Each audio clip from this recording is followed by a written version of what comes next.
If you stick a knife in my back 9 inches and pull it out 6 inches, there's no progress. You pull it all the way out, that's not progress. The progress is healing the wound that's a blow made. People are suffering. People are dying. Entire ecosystems are collapsing. Stand up and take on the greed and corruption of the ruling class of this country. The billionaire class has been taking everything, and the working class has been left scraping, paycheck to paycheck, just trying to survive. The police department, the FBI, the CIA, those are gangs. You know what I mean? The correctional office. America is the biggest gang in the world. A solidarity which fears not foreign invasion, because it is bringing all the workers to the point when they will say to their masters, go and do your own killing. We have done it long enough for you. It's called the American dream because you have to be asleep to believe it. Guys, gals, in between pals, welcome to the Left 4 Dead podcast, that radical left-wing show that your crazy conservative uncle warned you about. As always, I am Dane, one of your co-hosts, and I'm joined respectively by the Chaos Queen herself, Emma Embers, and by my not-so-estranged anymore uncle, James Harris. Yeah, you know, you let uncles blather long enough, it just becomes normal. And today we have a very special guest joining the show, a comrade, a friend of mine, published author. Practice Makes Power is the Substack on the handle on Substack, current union rep and organizer for the UCFW. The man's blazing a trail in cannabis organizing in the UP, a community organizer, and like I said, a comrade of mine. Jay Gibbs, welcome to the Left 4 Dead podcast. We are so happy to have you today.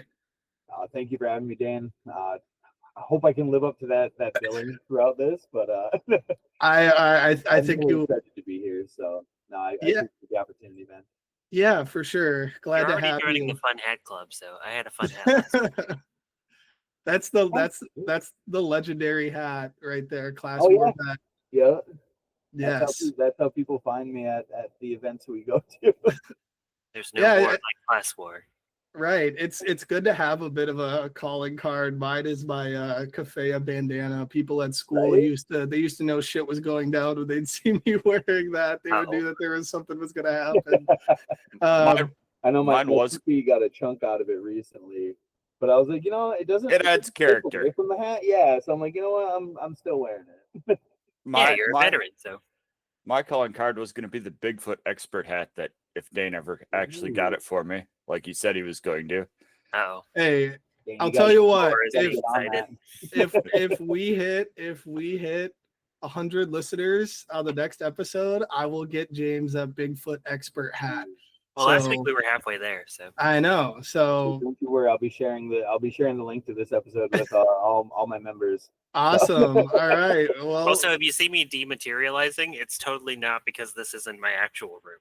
Just putting that out. I just figured that you may, everybody. I don't hold it against them if they occasionally phase out of this material plane. I get sick of it sometimes, honestly. Especially with all this shit going on. I need a break. All right, so let's get in a little bit more to kind of some of the topics we wanted to talk about today. So the first thing, Jay, we ask kind of every guest kind of the question, what radicalized you, so to speak, and to tell us a little bit more kind of about what you're up to, your kind of political journey, that type of thing. Sure. Yeah. So, I do live up here in the UP in Michigan. I was raised up here my whole life. So actually growing up, I was an evangelical kind of Reagan right wing, small government is good. And whatever Fox News tells me is also good. As I got older, I started kind of moving more towards the center. Once I got to college and left the UP for a while, I started really quickly moving leftward. I would say probably by 2013-ish, I was in that like kind of liberal progressive phase. In 2016, I went and saw Bernie in Green Bay. Canon event. It was awesome. I was there. I thought it was going to be a lot bigger event. So I was there like super early. So I was able to go like right up in the front. So that was kind of cool. After seeing what happened to him in 2016, it started moving me a lot quicker to the left. So by about 2019, I would say a full on 2018, 2019, I was a full, what I would consider like a leftist. I guess if I put a label on things today, it would be I would follow like Marxism, Leninism, but I am big on left unity. So you see a lot of like leftist infighting online, but I think that's where a lot of it stays. At least in my experiences, Yeah. I regularly organize with anarchists, and I feel like that's where the biggest one. Especially up here. The only flavor of leftism is Democrats. So I meet liberals where they are up here too. So but yeah, now today I have a job working in organized labor, working for UFCW. So it really it's nice to have something where I'm able to live my values while I'm up here. So That's awesome. That's awesome. Yeah, and we're gonna, I think, kind of explore that left unity a little bit more. But I guess my first question, and I've talked to you a little bit about it before we had the show, but can you explain kind of how the cannabis industry can be exploitative? Because I think a lot of people, when they think of the cannabis industry, since it's not legalized here, a lot of us kind of think that it's not this big capitalist, machine. And from what I've heard, it can be. Yeah, and I think cannabis companies go through quite a bit of effort, and they spend quite a bit of their resources on projecting a very progressive of the people image. But you are seeing here in Michigan, we have a couple of large retailers, but we're a little bit unique in how the licensing happened, and with how that rolled out was the growers. Basically, if you meet the criteria to get a license, you got one. There is no rejection criteria outside of not meeting the criteria. So we have a huge overproduction problem for growers and for business owners. For consumers, it's fantastic because it's so cheap. Yeah. But what you're seeing on the other side of that then is these businesses are cracking down, doubling down on preserving their profits. And then when you go to other states like Illinois, New Jersey, we're seeing it a lot in New Jersey, and even on the West Coast, you have these major cannabis retailers, like Curaleaf is the biggest one, that they come in and they just completely corporate the cannabis. They pull a Walmart almost. Yeah, and actually that's one of the companies that I'm working with here in Michigan. We organize one of their workplaces. Currently working for a first contract. They're actually known as the Walmart of weed here in Michigan. They have almost 40 stores. They vertically integrate, so they buy out growers and then fold them into the brand. So, wow. What are some of the kind of working conditions like for some of the people working there? I know that when I may or may not have gone before, it's hot. It's like almost like a fast food drive-through. You have people standing outside, like oftentimes in the heat, I would imagine. What is that like? Yeah, so we're seeing that a lot, especially up at the border stores. So anywhere that borders an illegal state or a new market. So like here in Michigan, up in the UP, we have all of Wisconsin touching most of the border there. And then on the lower end of Michigan, we touch Ohio and Indiana. Ohio just legalized, but they are just getting brick and mortar in.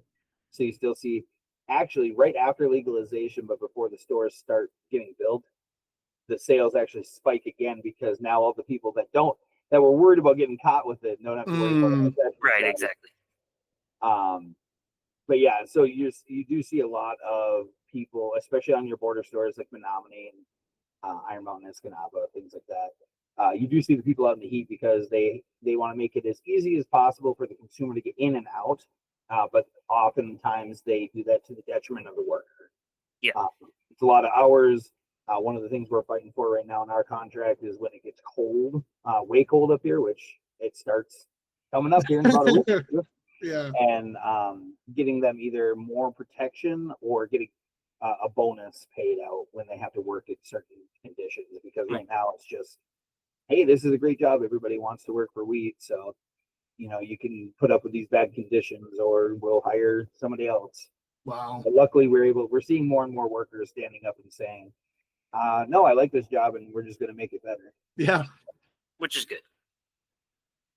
I always advocate for that. Yeah, for sure. So, I got a couple questions about weed. So, like, first, okay, so for some background, I'm probably the most moderate person on this podcast. I have some serious critiques of like Marxism and Leninism, which would make a great future episode we should get into. Mhm. But, Oh yeah. but that is not to say that I'm happy with the system as it currently exists. And I am pro weed, like I smoke weed. My mom owns a pot farm. But I've got some worries about legalization. And one of those worries is that, weed legalization is something that, like, it seems really like there's a lot of right support for it too, not by the elected officials, but by the voting public. But the people making the real moves on legalization tend to be leftists. And a problem with legal weed is it's really framed as this pursuit of freedom, but in practice, you end up with people that work really hard to afford a lot of money, to be able to afford enough weed to stay high all the time. So you end up like crafting yourself into the perfect capitalist drone. And like, so this leftist kind of left libertarian idea is actually a tool, and that tool can be used to make capitalism even more oppressive than it is, because you'll work harder if you've got something to numb the pain. Like, I've worked fast food jobs that were just so awful that the only way I could tolerate it is if I showed up baked. Oh, absolutely. And I from your reaction, I can tell you're kind of aware of this, and I'm wondering how you counteract this. Like, how do you make sure that legal weed isn't just legal weed? It actually fulfills like the medicinal and the purposes you have behind it. Most definitely. No, and those are fantastic questions, and questions that need to be asked anywhere that you want a legal cannabis market, because everything you described is a very real threat, both to cannabis and to like the working people that make the cannabis industry run. Creating that kind of like you were saying, dependency, for those who are predisposed to that kind of proclivity, you do run that risk. And I would say how I personally am able to best counteract that is just doing the work I'm doing right now with unionizing. When you have worker control, or at least a worker voice in the workplace, it helps counteract some of the workplace abuses. My ideal would be worker co-ops for cannabis, instead of having corporate top-down cannabis, having worker co-ops where it's going from like say your mom's pot farm, just to use an example. She co-ops with a retailer, which is owned by the workers. So then she's selling to workers who are then selling to other workers. So for me, it really, not to sound like I'm just going back to like, well, it actually goes back to leftism. But for me, it's all about just who is in control of making that money, and who is in control of the decisions that go behind it. I think under this system that we currently operate under, there is a very real possibility and a general inclination towards exploitation. So I think regardless of the industry, you're going to see that, but especially in an industry like cannabis, it has the potential to be really ratcheted up. So I feel like that's where my work with unionism especially is kind of putting up a workers' bulwark against continued or increased oppression. Yeah, and correct me, just to elaborate on what James said, correct me if I'm wrong, you think, Jay, but I also feel like if working conditions are better for a lot of these workers, the reliance to have to numb the pain, so to speak, is probably going to go down. Now, there's obviously going to be outliers and stuff like that. But yeah, I feel like, if people like say a fast food job, right? Like if they were getting paid more, had better hours, had better benefits, they might not need to turn to stuff like that to, numb the the capitalist pain that we experience. But that was a great question. No, and it's one that I'm glad was made because it highlights the bigger problem, because it's not just cannabis, like you said, it's the people working in fast food that don't want to be working in fast food for $10 an hour, $12 an hour or less in some areas, that now have a new avenue to, forget about how bad it is to be working for $10 an hour. Yeah. So I think it's a point that needs to be said and said over and over again, because if you don't address the root problem of it, you're going to see new problems come up. Right. Almost like there's a contradiction there. Some might call it a contradiction, and then it's our job to resolve that. Yes, exactly. I've made a really similar argument a bunch of times, but it's usually about identity politics. So I'm glad to hear it from a different perspective. Oh no, yeah. Yeah, and so kind of tying into that a little bit, we are obviously seeing insane authoritarianism taking place. As of this week, Trump is planning on mobilizing the National Guard to different cities all across the U.S. to take care of our working class brothers and sisters. And I guess my question for at some point. Yeah, and so I guess kind of my question, Jay, and this is kind of a broad question, I guess, but how important would you say the labor struggle is in fighting authoritarianism and fighting fascism? Not to, I guess, over pump up my line of work, but yeah, I would argue, go ahead. I would argue that the labor fight is the number one front in battling authoritarianism. Because, I mean, at the end of the day, without workers, none of it goes. Right. For me, the struggle is educating and creating solidarity. There's a couple shops I have up here as a rep where it's all Trump guys and me. And I still wear this when I walk in. Had a couple guys ask about it. I get this one guy's in his 60s, coming up on 70. He's been working for decades at this place. And at first, when I used to come in, he'd call me, comrade or commandante, kind of derisively. But like at this point now, I've been doing this for a little over a year. So now, about 6 months in, he would ask me about like, oh, why are you a leftist and stuff like that. And we I'm not sitting there. If you're walking in with a Trump hat, I'm probably not thinking I'm walking out with a convert or a recruit. But I'm like, as long as I can get you to understand that, like, I'm super left and you can be super right in American politics. But if we both agree that the boss is the problem and that there'd be less problems if the workers were making decisions, if I can build off that base, the rest of that, I can figure that out after. But, now at this point, 6 months in, he calls me comrade, but it's meant like friendly and like, yeah. He'll come in and be like, "Oh, commandante," and I'm like, "Hey, it's my favorite worker." What's up, asshole? But yeah, so I think that kind of ties into what Ahmad said last week about coalition building and how, like, there is room to build coalitions with people that we would normally think about building with, because it's just finding them on their issue where we agree on stuff and being like, look, you don't have to help me on the rest of the stuff. You can fight it. We can fight it out all we want to. If you want to say fuck you on Medicare for all, cool, we'll fight about that. But on this issue, we agree, so let's work together on it. Yep. And that's where I'm finding that labor can be that first step for almost everybody, because generally the people you're talking to are workers. If you're talking to folks that are not workers, I'm curious what circles you travel in. But it's really finding what is that commonality. When people tell me they're opposed to Medicare for all, that's fine, because I realize even if I get my way, Medicare for all is still 5 years out at the fastest. Yeah. So like, I'm not worried about Medicare for all. I'm worried about, unions for all. I'm worried about more worker voice on the job, and then by extension on the ballot. But you gotta you got to aim high while still being happy when you get your small ones. Yes. It's a great rule for any organizing on campus, anything like that.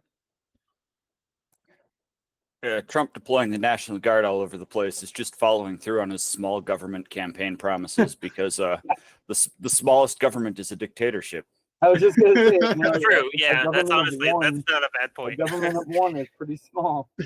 But I got a question for you about building support for organized labor in rural areas, because as far as I can tell, you have a very different situation than organizing in more urban areas. In more urban areas, it's pretty straightforward. You have the greedy factory owners exploiting workers. The workers get exploited enough, they get sick of it. You organize labor, everyone is on board with it, and everything's chill.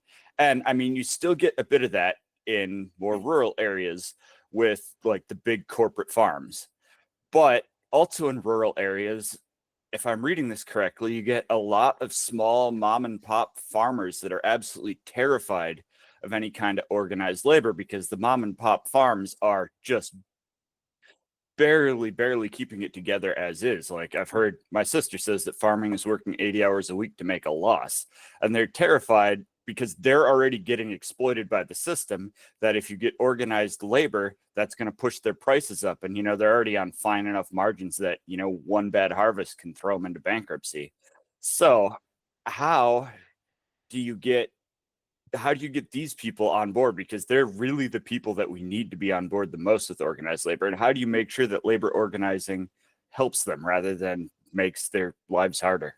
Yeah, no, that's it's a fine line to walk, and especially, and you're absolutely correct, Jen, up here I see it a ton because you don't see as much, like especially in farming too, like corporate farms, you don't see them a lot up here. And in Wisconsin too, I want to say it's something that I know the dairy industry at least prides themselves on, is the lack of corporate farms. It's almost all family owned in Wisconsin, but then you go somewhere like Iowa, where I think 80+% of the cornfields are owned by like 3 companies. And it's a big problem. And I treat it the same way actually with cannabis, only because certain parts, with farming, we can't actually organize a lot of farm workers just due to agriculture and how the bills were written. Back when the NLRA, National Labor Relations Act, was passed back in 1938, a lot of people don't know this, but it keeps out agricultural workers and it keeps out domestic workers. So like your butlers, maids, housekeepers. And again, I hate to be the bad guy here and lift the hood, but it was racism and class interests that caused that, because in 1938 FDR was not going to get the New Deal passed without getting Southern Democrats on board, and they said, the last thing we need are our farm hands and our domestics getting organized. So they went, okay, everybody else can get organized. All the white people, some of the black people can get organized, but none of the brown folks that are, are people working agriculture. So that's really, just to interject a little, I think that's really interesting that all of the people that like the ruling class relies on, like maids and butlers and stuff like that, they were like everybody but the people that we rely on and like want to exploit daily. So that's interesting. I never heard that before. Yeah, and it's one of those where I get to be the super wet blanket leftist when people are like, we need a new FDR. I'm like, you mean the guy that also hated minorities? Right. No, yeah. It's like we need the good parts of FDR without all the racist parts. Right? I thought being a leftist was just about being a wet blanket. It is. It's constantly, to an extent. And I don't know if any of you are Greek mythology folks, but there was an oracle named Cassandra. That is all being a leftist is being gifted with power of prophecy, and by prophecy it means seeing what's going on in the world, screaming it at everybody, and then nobody believing you, and then when it happens, everybody going, "Who could have telling my life story here? It's so frustrating." We've said it before. Being on the left is just being right before everybody else. Like, but not just that, but being right with plenty of time to fix the problem, and then watching it happen anyway. And it's like, the problem is we didn't vote hard enough, guys. Yeah. This time it's going to change. Yes, but get back. Oh yeah, sorry. I'll reel it back in. Yeah, kind no, of interrupted your ADHD rabbit trails. Yes. Oh yeah. But no, like you were saying, James. So at least for me personally, when I am organizing, whether it's cannabis, whether it's grocery workers, with UFCW, we do grocery, meat packers, meat cutters, cannabis, banking. So we're all over, but a lot of retail. So whether it's working in grocery store, working in cannabis, I don't really go and aim for mom and pop shops. I look for corporate chains because generally mom and pop shops treat their workers pretty good. There is statistics that show that a lot of time theft and paycheck stuff goes wrong at the mom and pop level. But I would say, like, on the whole, a workplace environment that you want to work in, you're going to gravitate towards a smaller operation than a corporate one. So I aim for like corporate weed. So we have 3 big retailers up here. I aim for them because I'm not worried about a place that has 1 dispensary in 1 town. I am worried because every worker needs that respect and dignity on the job. Right. However, I'm not going to help the other 3 dispensaries in town organizing the 1 mom and pop. I am going to help the other 3 dispensaries in town when I organize the largest pot shop. Yeah. So for me, it's top down, where I aim. We organize in the largest of the industry. Whatever industry it is, you organize with the largest player in that industry, and you cascade that. Because as you start organizing more, you ideally, and again, you're gonna hear that word a lot from me, ideally, you can start enacting changes politically to break up large, ownership. Where I think that's something that, especially agriculture, we need to start seeing that again, where we go back to not having large swaths of corporate-owned, soybeans and corn, and we need to return that back to the working people of this country. So, for sure. 2 questions I have. The first one is, recently it's come out that Trump is trying to reschedule marijuana to Schedule 3, I think it is. Which I'm trying to remember how that works. How does that impact the business, do you think? It does. No, it does a lot. So right now it's a Schedule 1 drug under the Controlled Substances Act, which is on the same level as heroin, methamphetamine. I think there's a couple other ones. Notably, it is higher scheduled than cocaine, because cocaine is Schedule 2, because there are some medically accepted uses for cocaine. Interesting. Yeah, every hospital has an emergency vial of cocaine on hand to treat. No, I'm serious. The doctor having enough of the families. No, it's for it's for severe nosebleeds. Oh. Yep. I guess that makes sense. It dries out the sinuses. Not that I have experience. I know. ER with I'll just have to get one of those packets that Trump used on his ear. Yeah. Put it on your nose. Oh no! Point me to your vial. We'll be fine. Yeah. But no. Yeah. Sorry, derailed us there again. Yeah. It's all ADHD. But yeah, no. So Schedule 1, it carries all these major penalties, and the biggest thing, as far as like legalized cannabis, you can't claim anything on your taxes. I believe it's the Section 280E. They do make a tax form for illegal money made, and that's so they can catch drug dealers and other criminals for tax evasion. I always famously tell people they didn't get Capone for murder; they got him for tax evasion. And the only people more, scarier than the FBI are the IRS.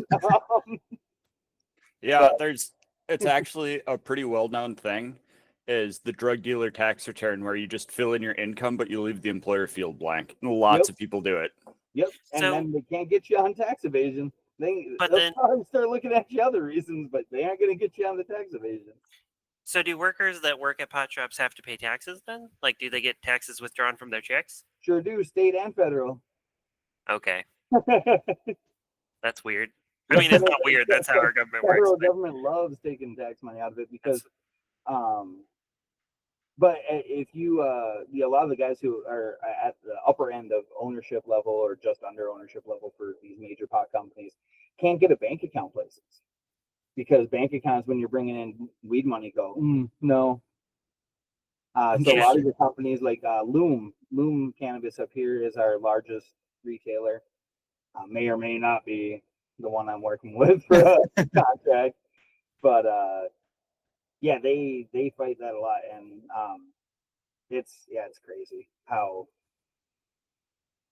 just anti-worker it can be. Like, so with the proposed changing of the classification, how do you think that would affect, like, not only Trump's image, so to speak, but like, you know, your field and that type of thing?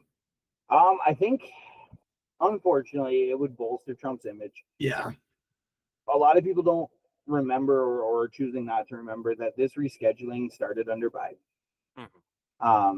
Trump paused it or outright stopped it and is now kicking it back into place, but we could already be there. There was an open comment period on it already.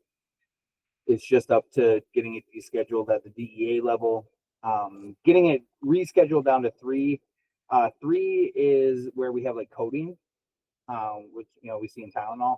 So that would place it firmly into like that pharmacological realm where you'll still have the ability to sell a recreational market, but it's going to open up everything for the businesses to be able to write off their taxes. Because right now, cannabis companies in Michigan, I was just at CannaCon, which is quite possibly the greatest thing I've ever been paid to go to. It just sounds like Comic-Con for pot. I want to go. Yeah, it's fantastic. So we went there, and they were saying in Michigan, it's just sorry, I'm getting all over the place here with that. Oh, good. We do that by ourselves, so don't worry. They pay an effective tax rate of almost 80%. Wow. Yikes. Because they can't write off any equipment, they can't write off the building. Oh, wow. Because it's all in service of selling something illegal. Yeah. And so most cannabis companies, you know, like I was saying with Loom, their actual company name isn't Loom Cannabis Company. That's a DBA or doing business as. The actual company name is like Attitude Wellness. So you see a lot of them are called like wellness or health companies because you won't get a business loan if you walk in with cannabis on. Interesting. So I'm a big proponent of federal rescheduling because it's going to make it easier for non-corporate cannabis ownership. Because right now, I can only speak really to Michigan's market. It is almost $1 million or more that you need just in startup money. Wow. So all the social equity and social justice initiatives that were put into the cannabis licensing law don't really mean anything if the only people scoring on that also have to have $1 million lying around. Wow. Yeah, that's actually a really big I forget what it's called. Professor at UW Green Bay, Weinshank, taught me about this. He's great. Yeah, it's the information paradox when you're organizing and trying to do social change. Is that when you're going to enact a change, there are some people that are going to get that information first, and they're going to be able to act on it before anyone else does. And, you know, a lot of the time, these are people that are already pretty well positioned in society. So if you know the change is coming through, you can position yourself to benefit on it before anybody else does. But a comment about Donald Trump and rescheduling. And for listeners who are unfamiliar, in the United States, Schedule 1 means that there's high potential for addiction and no medical use, which is what weed currently is. Schedule 2 means there's medical use but a high potential for addiction. And Schedule 3 means there is medical use and a low potential for addiction. So it's kind of quite the change to move from Schedule 1 to Schedule 3. But I spend a lot of time reading right-wing news and just like lurking in right-wing online spaces, mostly because you brave soul. No, it's God's because favorite soldier. It's because it doesn't matter how much I hate what they're thinking. I can't do a damn thing about it unless I understand them. It's true. And a thing I've noticed is that there's kind of a MAGA makes some really, really strange bedfellows, but there's this weird split on it. Like your libertarian right people are all for that. A lot of like Bush era Republicans are all for it. But your evangelical Christians, which he really kind of depends on, they absolutely despise it. They think it's the worst thing ever, like encouraging sinful behavior or what have you. And you know, you start smoking pot, you're gonna start. I mean, they listening view to birth jazz control as music. an illegal drug. So. Yeah, I think it's interesting. Like that might crack the MAGA base more, but I still think that Trump talking about legalization is just a distraction from the Epstein files. Don't forget. Keep talking about them. Because that's his strategy. He loves to break things, fix it, and then go, "See, I fixed it, guys." Yep. I say same thing with eggs. When eggs were $4.99, then shot up to $7.99, and went back down to $5.99, and he went, "Look, I dropped eggs $2." I mean, it's kind of funny noticing that happening with the government because that is a total corporate business play. Like when you'll see like even Black Friday now is like stuff like that where they'll mark it up way beforehand and then they drop it for Black Friday and they're like, look, you're getting a sale, and it's like, no, this is what the price was supposed to be actually. The worst thing is how well that works. There's one retailer, Target, tried doing differently. Target's like, no, screw that. We're just going to be honest about our prices the whole time. We're not going to jack things up and ratchet it back for a sale. They did it for like 6 months and almost went out of business because people are like, oh, there's no sales at Target. Why should I go there? I would say like it would do well for these business owners to remember that A&W spent a bunch of money promoting their 3rd pound burger. I remember this. And the general public rejected it because McDonald's had a 1/4 pound burger and 4 is bigger than 3. So a 1/4 burger is bigger than a 1/3 bigger burger. Oh my God. I'm not surprised, but it hurts my soul. Every time I recite that fact, I die a little more inside. Yeah, well, and that kind of ties into something that I wanted to ask. You had mentioned kind of education being the goal. Drastically different education levels typically with urban compared to rural.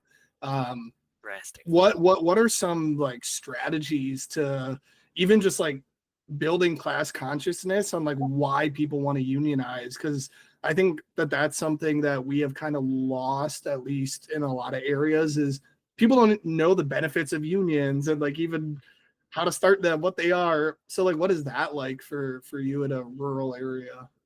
In a word, frustrating. No, no, it's good. It's a good experience. It's a good opportunity. I like to educate.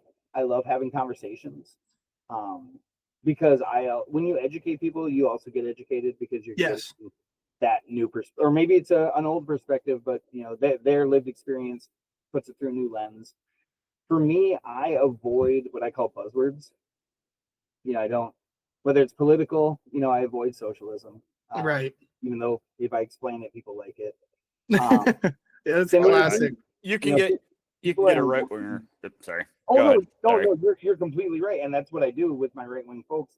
A lot of places up here, even in the pot industry, there's still a lot of MAGA guys.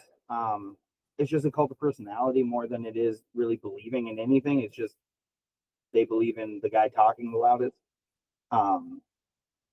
So for me, it's more I speak to them about really broad level issues and let them narrow the focus. So like I'll be like, man, you guys are busting your ass in here, like busy as shit in here. Like, do you like working here? And they're like, oh yeah, man, it's awesome. Working in cannabis, get to see the people, and that's something I'm seeing. 80-90% of the people I talk to, they're in that line of work, not because they're stoners. Actually, most cannabis companies don't want to hire your stereotypical stoner because they need people that are going to show up.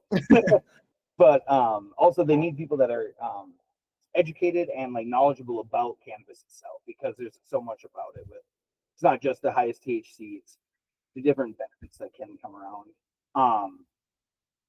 So what I do is I talk about that. I'm like, man, you guys are really busting your butt out here. You said you're in this because you like people, or your grandma had used cannabis when she was sick. So I try to connect with them on a personal level, see what got them into the job, whether it's grocery or not, or cannabis or banking. And from there, I just go, man, you guys are really, what do you make is pretty good gig around here. And they're like, oh, I have a dispensary up here. They're paying their people $13 an hour. Wow. To bartend or to budtend. Wow. And I'm like, 13. I'm like, hey, I don't want to be that guy, but I was looking, and I'm pretty sure this company made something that starts with a B, $1 billion. As an industry, cannabis in Michigan is about to cross the $5 billion threshold this year. Wow. Wow. And so I'm like, man, you guys are doing good work, but shouldn't you guys get a bigger piece of what you guys are making? I'm like, if none of you guys were out here slinging it, like, how much money are they making a day? Exactly. And they're kind of like, oh, I guess none. And I'm like, you guessed right, man. It is none. So I'll be like, the people that you work with, you like them too, generally, right? Like, generally. And I'm like, it'd be better to keep the people you like together in a job you like, in a field you like, helping people. Don't leave because you're not getting treated the way you want. Come together. I can help. Sign this card right here. We can go tell the boss that you guys are taking a more active role in how the thing is run. That's awesome. That's yeah. I mean, I think it probably comes down to like what you were saying. Just we have a shared experience as members of the working class, and so Once I don't try to come in charging with my red crusade, so to speak, but I always leave the door open for political chats, but for me, it's all about political education will inherently come with class consciousness. Yes, for sure. I just wanted to push back on Dane just a tiny bit. Oh, I don't think. All right, yeah. I don't think, and I think this is an important misconception we need to address. I don't think the education is that much different in rural areas. It's just a different kind of education because or about different things, maybe too. Yeah. Well, yeah, because you cannot be like, I mean, people are stupid. Everybody's stupid. I'm stupid. Like, I was gonna check. I was gonna say, yeah, definitely for sure. But farmers are no smarter or dumber than any other random person in the general population. It just requires a different kind of education. It requires a lot of learning to know when to plant your crops, what weather to watch out for, like how to properly take care of a huge herd of enemies. Yeah, I don't know any of that. And I think a lot of the problem with a leftist organizing is we go to farmers and we try and read them Judith Butler. And that is just not the language that they speak. Oh, amazing. It reminds the old Onion video, like a factory worker changing his mind after reading 500 pages of queer feminist literature. It's an amazing video. Are you telling me I should go back to my shop and bring back all the copies of Das Kapital I left? No, leave. I think I broke one of their break room tables by putting some copies on it, but it's a big book. But no, you're right, James. And I will say, like, I do definitely agree, and I wasn't by any means, trying to say that they're dumb or anything like that, because it is true. I mean, I lived up in rural Wisconsin for a whole summer, and I got educated about a lot of stuff that I had no idea about, and even there's science behind THC and cannabis and stuff like. So yeah, by no means are they dumb. It's just I was referring more to it as like, politically, educated and that type of thing. Yeah, and that's also like not. It's also important. Not that this is anything you believe. I know you guys understand this, but it's also important to point out that it's also not their fault because they're not the ones that are constantly cutting education and changing education to where we have to teach that the Bible is real and shit like that. Right. Well, no, I'm not saying you're saying that at all, but I think that's something that leftists really need to learn. Oh yeah, because you have to realize that these are people that their news pipeline is constantly telling them, hey, the leftists think you're stupid. The leftists think you don't know how to do shit. And also, they scary. Yeah, you get bombarded by that by every like every opportunity. Like the moment a leftist says something that can possibly get interpreted that way, that's the way it's getting interpreted. Yep. You need to be very, very well aware of that. Yep. Sorry, I don't mean to jump on him. Oh no, I was done. Yeah, Oh, you're good. I was gonna say I fully agree with that. There is that. It's part of, in my opinion, the anti-intellectual battle that some on the right wage. Is propping up. It's a way of like a fear tactic. Is oh yeah, everybody on the left are these intellectual elites that are disconnected from reality. That are gonna. You're completely correct. And further, like from a labor standpoint, that is, it ties right into the myth of unskilled labor. Yes. A farmer, like you said, possesses so many skills that I don't come close to possessing. Planting, any amount of organization, being able to run a farm, animal care, crop care. I work with guys who are in a wastewater treatment plant. Some people think that's unskilled because you're just working in the shitwater plant. That's like, sure are. Unless you want to be drinking that, you better know exactly what they're doing. I mean, they deal with 4 million gallons of water a day. And, Jesus. If they aren't doing their job perfect, that's a major health problem. And the Democrats have responded to all this critique by completely abandoning the working class and being the party of educated elites. Like, I was you just can't gonna bring fight that up. that. Oh, you're gonna call me an educated elite?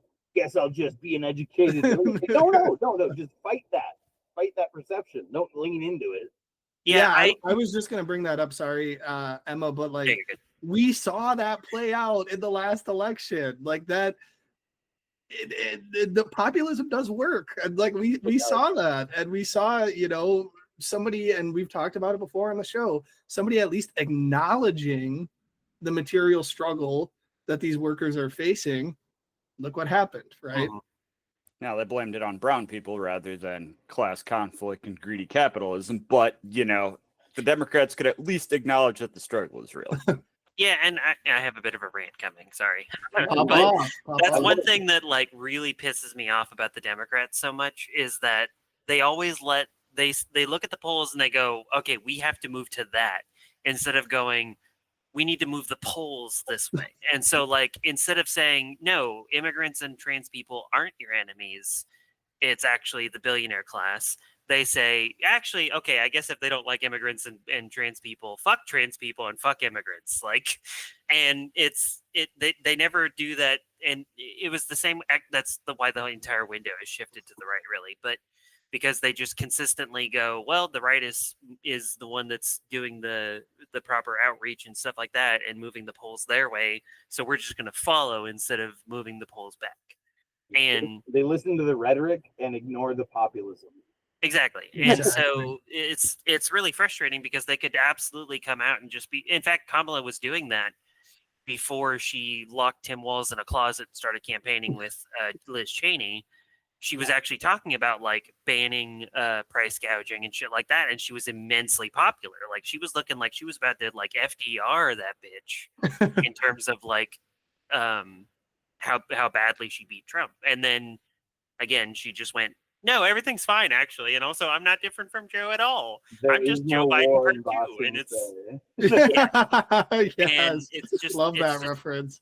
It's so aggravating. And then also regarding the non-skilled labor thing, that was one thing that they always say, like the right, their pushback on minimum wage and stuff is always like, well, why should you get $20 an hour for flipping burgers or whatever?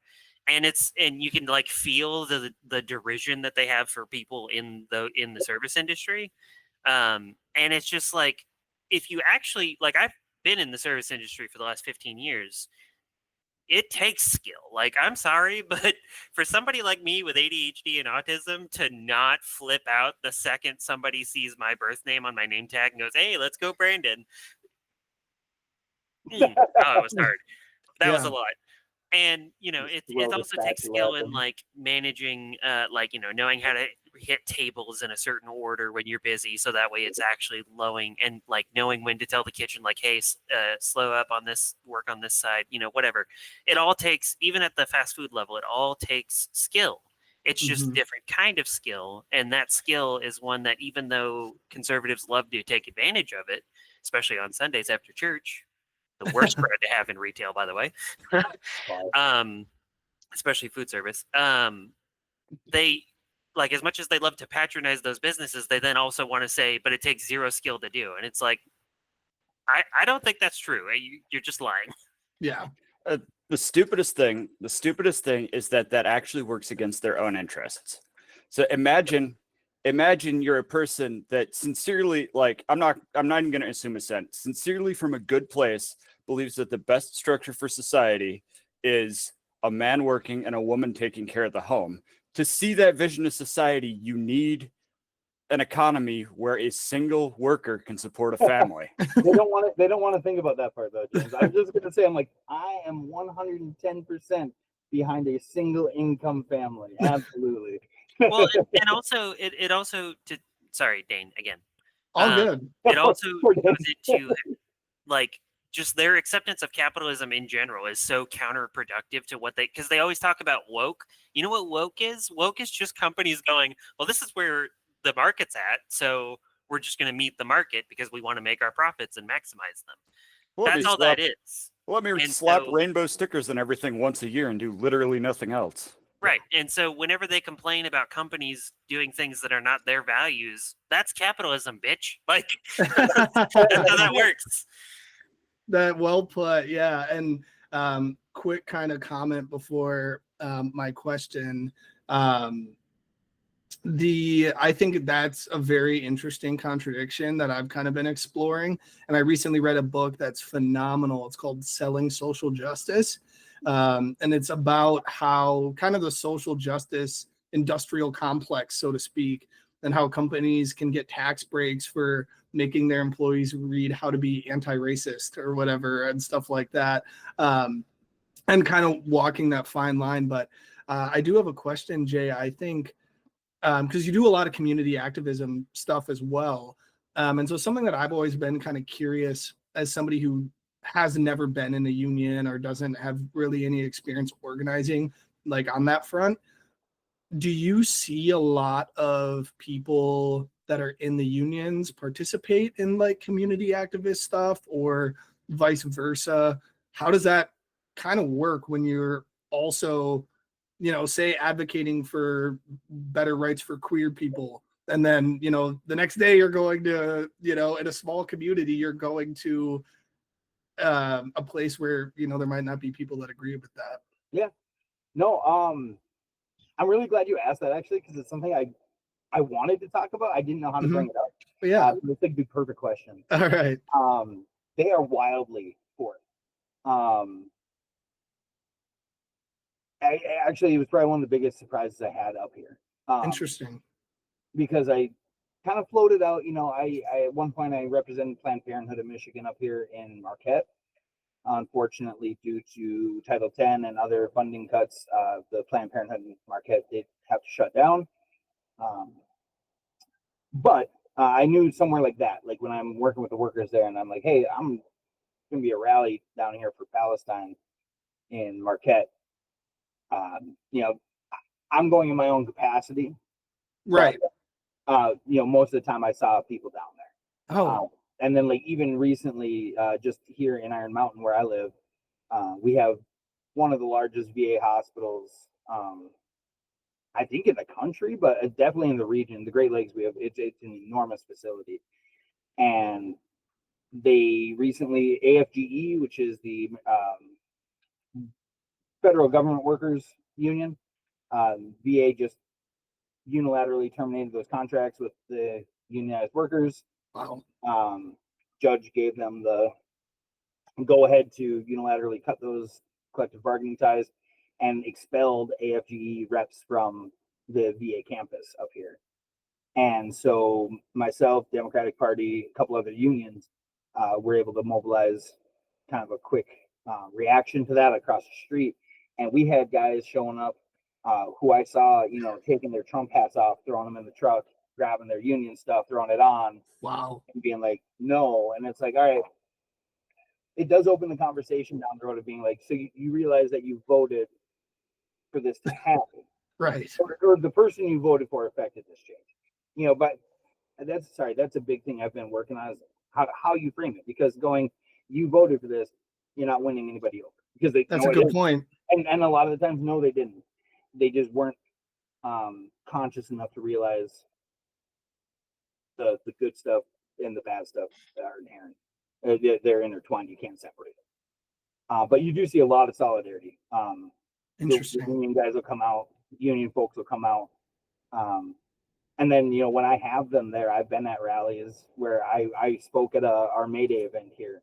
I was speaking, and I had a lot of guys who I know vote red that were there, and all rah rah. And then I brought up how an attack on the working classes, or an attack on queer folks is an attack on the working class. An attack on brown folks is an attack on the working class. They aren't attacking queer folks, brown folks, black folks in CEOs and C-suites. They're attacking the workers, and I've found that it's opened a lot of conversation. That's phenomenal to hear, because but I will say there is a noticeable trend of when people apply their union solidarity and are willing to hear what else comes at those events, I've found they've walked away with a much broader sense of solidarity. That's really good to hear. And I think it's something, anybody that's organized has kind of seen that. And I told a story in one of the earlier episodes where we had a homeless vet come to something I was doing security for anti-war action, and just chatting with him, he stayed and he was all for it. And he, was a former Republican voter, and he was starting to realize at the event from hearing the speakers that he was like, I served this country and I'm homeless now, And so that's really great to hear that does happen, because that's something I've always kind of wondered about. And I do see it, and I see it a lot of here. And maybe it's just because there's a more readily available pool of people who may not socially agree with me. Mm-hmm. Yeah. So maybe I just see it more prominently. Yeah. So when I see people making those defections, so to speak, it's much more pronounced. Where I'm like, good for you, man. Yeah. See you coming around. There's something we actually should have probably asked to open. We might need to cut this and move it to the start. Fine. Yeah. So I'm going to assume probably the vast majority of our listeners are pro-cannabis, but I'd be silly if I thought there weren't a few that aren't, that are drastically opposed to it. So why is the fight for legal cannabis important? What effects do you think it'll have? Is it going to turn everybody into a stereotypical pothead that's interested in doing nothing except listening to music and having weird conversations about the nature of the universe? I'm listening to the awesome Left 4 Dead podcast. Yes. No, it's a great question. And if we're cutting it to the beginning, it's great to be here, James. Thanks for having me. I would say it's important because it's not just about the cannabis, it's about any kind of emerging market. As we learn more about everything and we find out, our perceptions on everything change. We're almost 100 years removed from Reefer Madness, the movie. So I think as we progress, it's about pointing out to those people who may be anti-cannabis that it's more about finding out what they're pro and then tying it to that, because I guarantee whatever they're in favor of, cannabis is still tied to it. If they're pro small business, they're pro cannabis. If they're pro worker, they're pro cannabis worker. If they're pro corporate oligarchy, they're still pro cannabis. They're just more pro freedom and small government. Cannabis has something for everybody, no matter what they're pro. Even if they're anti-cannabis, I've yet to find the person that is anti-money. Yeah. And, I'm sure if you hang out with enough Marxists, you definitely know one. I was gonna say the people that are anti-money that are really committed to it, they aren't. Cannabis is so low on their priority list. As far as Menominee goes, not that I have any special experience going there specifically, but Absolutely. I saw the news recently that they're limiting. I think they said they're limiting their cannabis licenses to 9 stores, but they have 15 currently. Yeah, so they have 15, which they're going to be, from what I understand, they'll be limiting 9 to the city limits, and several of those are outside of Menominee proper. Gotcha. Okay. So Menominee is actually a wonderful case study of what happens when there isn't a good framework in place at the state level, or especially the federal level. Michigan rolled it out where each municipality, not county, each municipality gets to set their own licensing requirements. When Menominee first came out, they said they were going to have two or three, and you get to create a rubric. And they had created a rubric that was slanted to guarantee that there were 2 applicants that were going to make it, no matter who else applied, how the rubric was put up. That got out. So then there's a lot of stink, lawsuits were filed. Then the new city council was voted in. That city council got rid of the old ordinance that had 2 or 3, made it unlimited. And then they were like, yeah, and then all of a sudden there was like 11 or 13 of them. And they're looking at the long term, because once, and it's not if, it's when. Mm-hmm. Once Wisconsin legalizes, Menominee can sustain 1 or 2, just population wise. Yeah. Right now they can sustain 11 because it's 45 minutes to Green Bay. It's an hour and a half to Appleton. Mm-hmm. And that's the closest spot for Wisconsin residents. Yeah. But the minute that it legalizes and you have brick and mortar in place, if you don't think Green Bay is not going to have at least 6 dispensaries, we have green in the name. Green Bay. Honestly, I've been upset that Wisconsin's been illegal just because some of the names of the towns are going to create some amazing. Oh yeah. That's a good point. I never thought about that. I think you put oh, sorry. Oh, I think you make put one quick. Oh, go ahead. I got a bit of a ramble, so go ahead. But just related to that little experiential story point, I have always found this kind of stuff funny to deal with in a way, because it's like Wisconsin is so like, we're not going to legalize, and it's like, okay, I'll just drive an hour up to fucking Menominee and get my pot from Michigan, and then come back, and then they get all that tax money. Yeah. And then we had something similar when I lived in Tennessee, where Jack Daniels is made there. Isn't it made in a dry county? Yeah. Yes, that's where I was going with this. I'm sorry, Where, like, technically speaking, it popped in my head, like, wait, isn't it made in a dry county? You can't buy it where it's technically made. speaking, once you leave the parking lot, they could pull you over and cite you, basically. And it's one of those things that's so, like, at that point, I always thought to myself, like, at that point, just get rid of the dry county thing. That's stupid.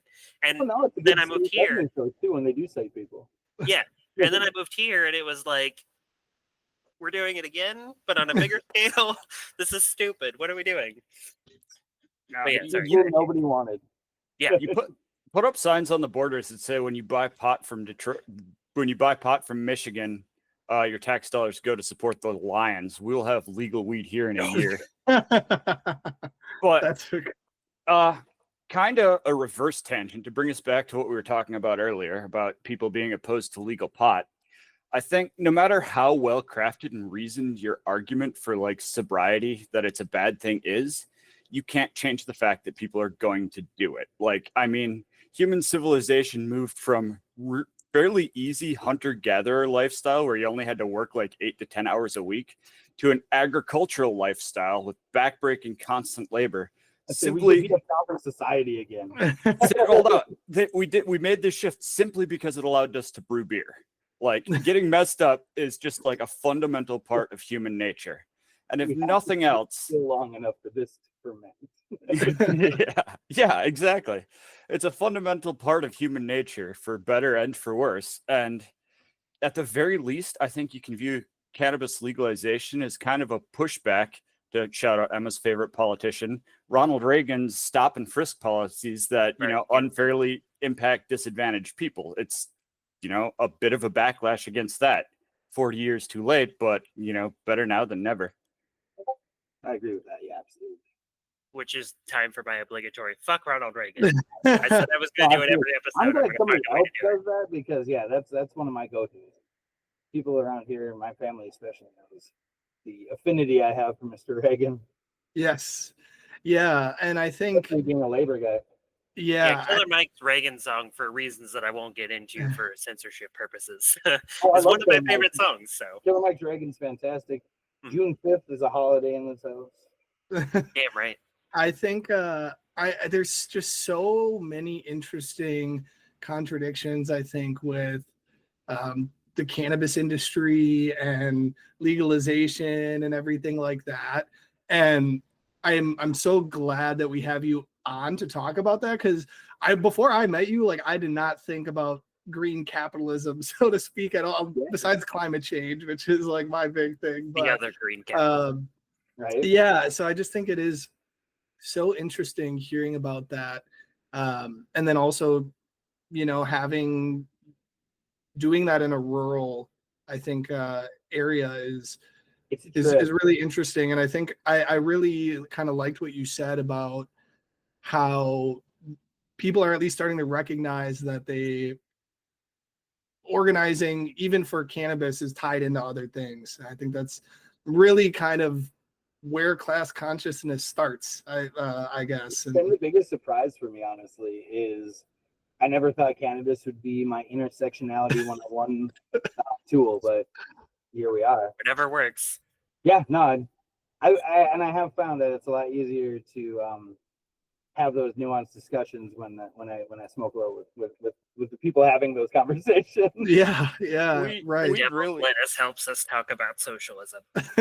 Weed really is the ultimate intersection, because the amount of MAGA pot shop owners is absolutely absurd, which is unthinkable like 15 years ago. Completely unthinkable. Your guy is the only reason you can't do this legally, well, right? And I think that actually speaks to what James was talking about earlier, the schism you're seeing and the fracturing within MAGA. Even with Texas too. Your crypto bro, JD Vance, the crypto bro scene is also extremely pro cannabis, because that's another new frontier for them to reinvent the wheel. And, but Bitcoin was to buy drugs on the internet. Exactly. Well, that's what I'm saying. Bitcoin was created. Yeah, it's money laundering for drugs. But yeah, and so they're now directly at odds with the moral panic of the religious right. Yep. And you're going to see that. I think, unfortunately, it's weird that that's what's going to cause a schism on the right. But I think that's what you could see weaken the MAGA base eventually, is it's going to come down to the social issues of you're going to see where populism fails on the right is when it runs into religious moralism, is because they don't give a shit about populism. No, they give a shit about tradition. So in fact, I think populism is evil to an extent, because it's basically just the devil. Yeah, it's going with what the people want, not what God wants. So. Yeah, I think that's really well put, Jay. And I think that I haven't been really paying attention. I haven't seen it too much in the news since then, but I remember in Texas, hearing about how they were just kind of going to pull the rug, so to speak, on the whole industry after it had been legalized there for a long time, and seeing the interviews with like the very pro, capitalists themselves being like, I don't like this. Like, this is horrible. And then also too with all the deportations and stuff like that with ICE, and we've referenced it a couple of times. South Park even talked about that, with one of the main characters having a pot farm that had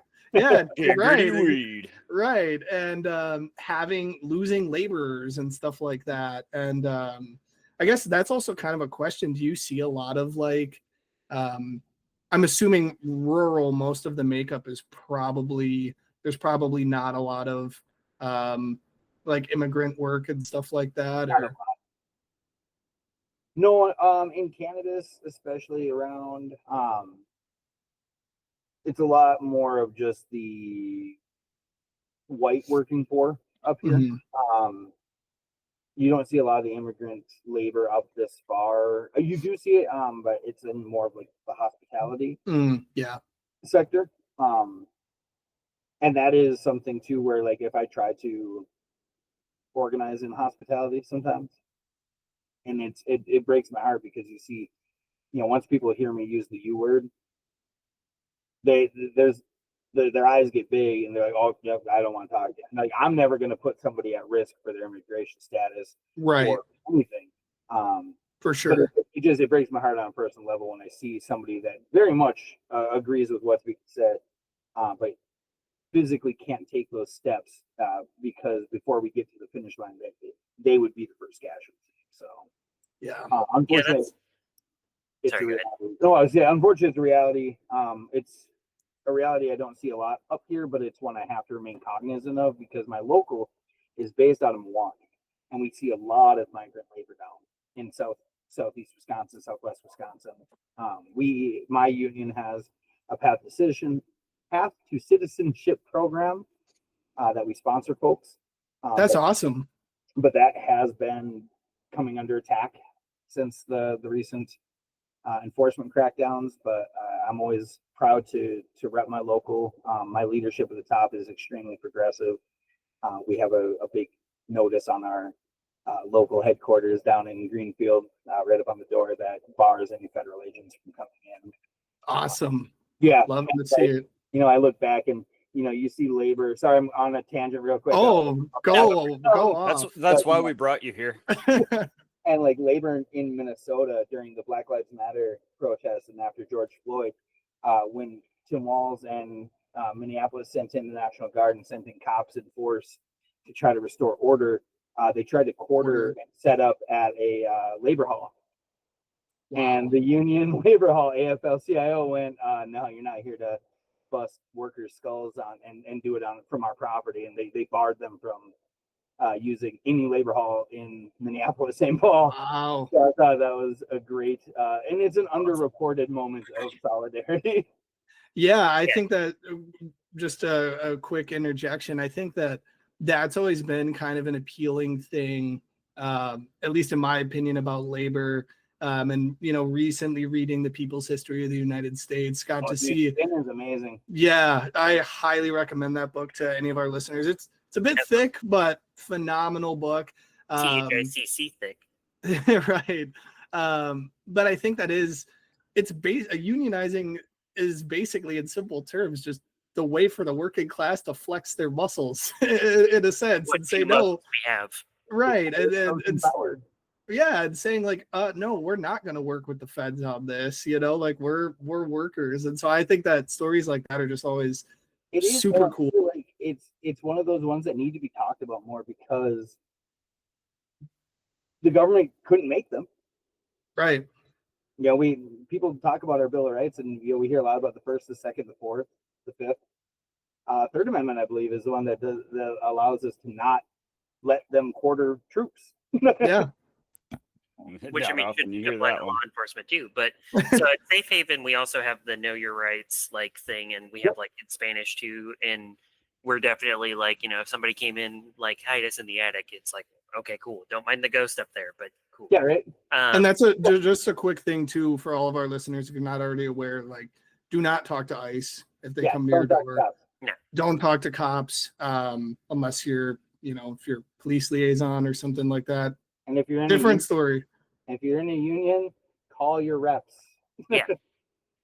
But as far as the immigrant worker thing, just a slight aside, one thing that I saw that really broke me when I was doing the canvassing for the spring election was anytime I would get to a house where it was an immigrant house, people would not want to come to the door. And at one point I actually heard where I knocked on the door and the little kid was like, I could hear his voice through the door, and he was saying, "Are they coming?" And his mom was like scared and telling him no, or maybe, I don't know, and it was in Spanish, but comforting him basically. And that was difficult. Like, and I think that's the part about the policies that if Democrats would push more of saying, like, this is the impact of what these things are doing to real people in our communities, more and more people see that, and because like I think that was the polling dichotomy of like Americans polled about the same percentage wanting more draconian immigration policies, but also a pathway to citizenship. And it's like those two things don't work together. And they're seeing that. And now that they're seeing that, there's even conservative people are going like, wow, this is bullshit. Like, we shouldn't be doing this. But sorry, James, go ahead. Oh, now I got a tangent first. When I was working for voter registration before the 2024 election. And I was standing outside of a Goodwill in Appleton, just asking people like, "Hey, are you registered to vote? Would you like to get registered to vote?" And two Spanish-speaking gentlemen, I'm not going to presume their ethnicity or any of that, but two Spanish-speaking gentlemen came out, and I'm just like, "Hey, are you registered to vote?" And they ran over to me, showed me their receipt, and opened their bag. Wow. They assume, yeah, you hear somebody talking to you in an unfamiliar language, and your first assumption is that you're getting accused of stealing. And if anybody tells you that systemic racism is dead, you're just not looking hard enough. No. But I think, kind of going back to both your points, I think something that the right is actually right about, and the left needs to acknowledge better, is that companies taking advantage of migrant workers is a serious, serious issue. And it might not happen in Michigan, but it was just on the news. Somebody died in an ice raid on a California pot farm not too long ago. They sure did. And yeah, they're absolutely right that like these companies taking advantage of migrant labor is a serious issue we need to address, but that is an issue that you address by giving better worker protections. It's not an issue you address by hurting the people that are getting exploited. Yep. Yeah. If you erase the conditions that are causing these people to flee their homes, and come to this country to try to make anything for themselves, you solve a lot of that. And then, like you said, these ice raids are dragging people out of farms, they're dragging people out of fields, but they aren't dragging anybody out of a penthouse office. Right. For hiring those people. Right. They're not it's yanking like H-1B people. Like they're always going after people that are like people in poor communities that are doing drugs, and not the wealthy people that are, the white collar people that are snorting coke in their office or whatever. Well, and the one thing I would point to that too is, you point at and I don't know if it's changed recently, but something I used to point out at the federal level, the federal minimum for cocaine possession is far less than the federal minimum for crack. Yep. Mm-hmm. It's the same drug. Thanks, Ronald fucking Reagan. Yeah, and I think that but only one of those drugs got sold by the CIA into black communities. Yeah. Right. As I said, the war on drugs, I hate to see my government fight itself. Yeah, and I think it's just, and one thing that recently has just been getting my blood to boil is the attacks on the homeless population. And I think to me, that the way that I see that is kind of, it's not the ultimate condition of capitalism. That's, socialized production and private accumulation.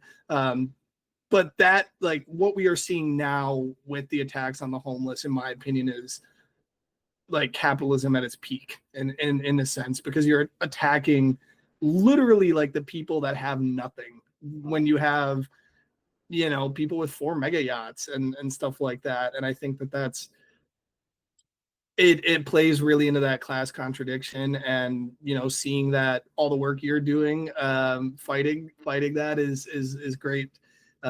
Great to see, because I wouldn't be surprised if there's and I'm sure that there is a lot of the Silicon Valley tech bros that have or are invested in a lot of these huge pot farms and stuff like absolutely. that. That's I don't have the numbers in front of me, but one of the largest sources of funding for dispensaries is private equity. Yeah. And that comes out of Silicon Valley. Almost, I shouldn't say almost exclusively, but pretty close to me saying almost exclusively. Yeah. Most of it. Yeah, and I think that kind of ties into another question that I had is what is, because we kind of talked about, you know, the MAGA split and everything with cannabis, and what is the lobbying like that you know of for legalization and against legalization? I'm imagining that there's some pretty serious both pro and against lobbies, and we kind of mentioned, I think, before we started recording, one of the big things in Wisconsin is we have the Tavern League that, you know, kind of has Wisconsin by the balls, so to speak. They do. They have a lot of undue influence. They have us by the curds. Yes. They do. They have you by the short curds. No, they got us by the piss water beer, to be more accurate. Yeah. But yeah, I guess what is that? Do you see any of that? Like, tangentially, yeah. Like okay. we have people that we send, you know, in Wisconsin, because like I said, my local is based out of Wisconsin. Mm-hmm. So we try to stay on the front end for advocacy. The biggest hurdle is so far the Tavern League. The head of the assembly right now, Robin Voss, he has said that there will not be a marijuana bill that will be up for discussion. He won't even bring one forward because he knows that there is bipartisan support for it. But he collects a very large check from the Tavern League. And that for people who maybe are skeptical, for your listeners in Wisconsin, about the influence or if it's overblown, in 2020, when COVID happened, Governor Evers shut down bars at middle of the day on St. Patrick's Day. It was March 17th. I was out for St. Patrick's Day and had my day cut short. And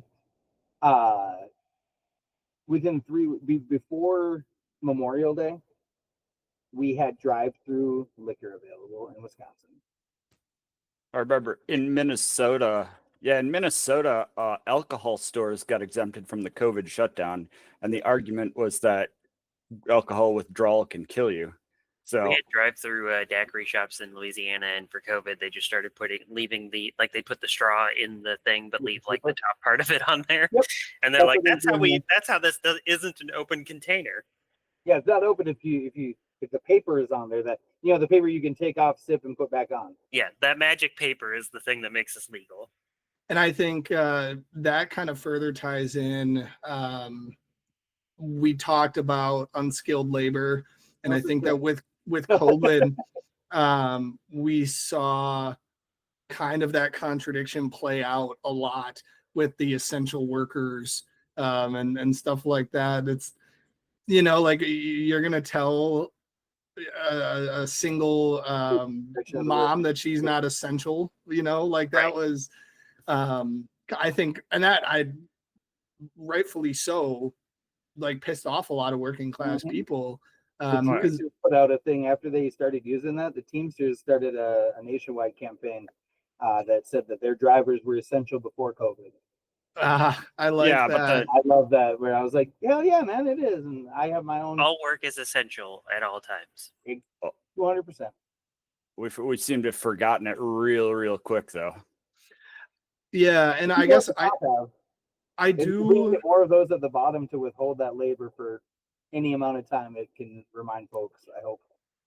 Yeah, and I guess I do have one question. Might be we might start wrapping it up questions wise, but I guess another big thing for me that I also hear when I'm talking about being pro labor and pro union, that people will always bring up, like, what about the right wing unions? And obviously, cop unions don't count, right? Cop and labor, yeah. Fuck them. But like, I'm talking about, you know, like I forgot which union it was. It might have been the Teamsters, where they had their shout out Brian. Spoke at the 53% of Teamsters rank and file voted for Trump, according to exit polling. Interesting. So I guess, how do you see that kind of I guess what is your like go-to response when people like bring that up? Like, what about right-wing unions? Yeah, and like, oh, you're pro-union, but what about, you know, right-wing unions and stuff like that? And I guess you kind of talked about the class consciousness, and you think that will get better at some point potentially, that they might start to realize that they're shooting themselves in the foot, so to speak. I think I do, because I actually think Sean O'Brien at the time, man, I was incensed to see him standing up at the RNC, and I hate that it took this to get people to realize. But you're seeing a lot of teams just waking up because their guy went and spoke at the RNC. Their guy gave a Teamsters podium to Trump to talk. Whoa, I did not know that. He had, well, when I say given, he allowed Trump to give a speech. Oh, okay, from, yeah. Okay, from the Teamsters podium that has the logo. It wasn't from the presidential podium; it was from the Teamsters podium, talking about worker protections like tariffs and stuff. But when you allow somebody like Trump to use your podium, and it wasn't talking pro-worker, it was talking anti-China, anti-worker, just not anti-American. It was anti-non-American worker. Right. And I think Sean O'Brien is misguided, but I am not I'm not a union president. I'm just a rep. So he has different headaches from me.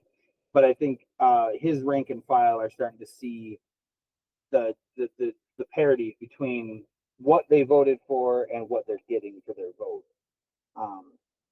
It's unfortunate it took somebody as extreme as Trump to start sharpening those contradictions, but I count it as an organizing tool, because I go, all right, you voted for him. How is your life better now? Right.